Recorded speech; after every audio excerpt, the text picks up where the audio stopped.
All right, let's start our week 11 preview. So, we've got a pretty trimmed down list this week. Not that many big games, but that does not mean we're not in for an interesting slate. This past week, people were looking at is a dud slate, had multiple big upsets. So, I'm excited about this one. We picked six of our most interesting games to pick this week. We're going to start with Oregon at Iowa in Kinnick Stadium. I've got Oregon winning this one 27-16. I think that the run game from Iowa will play the biggest catalyst in this game because I feel like Oregon's going to struggle early to move the ball, and then we see the kind of offensive firepower that they've got an advantage with in this game late. They'll probably carry them to a win.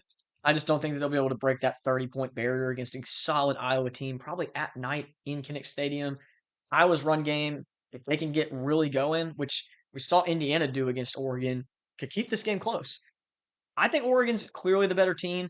I actually had Iowa winning this game as an upset preseason, but like we just talked about, preseason really does not matter that much. So I'm not going to stick with any preconceived notions here. And I like Oregon's profile a lot better. I like the quarterback position clearly a lot better. Mark Gronowski is not a strong passer right now in this system.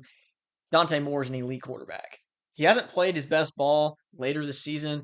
People have been knocking him for the Wisconsin game, but he got injured, and it was a night rain game against a still a not terrible defense. So I'm not disappointed with that game. I'm not going to take anything too crazy out of it, but Oregon winning by 11 in Kinnick Stadium is my score prediction. I think that Oregon will get the passing game going and close this one out late.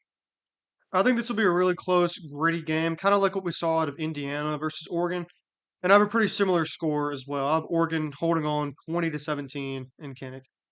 Yeah, I'll be tuning in for this one. This one has big playoff implications because if Iowa sneaks a win here, you've got two-loss Oregon, two-loss Iowa, both with decent wins.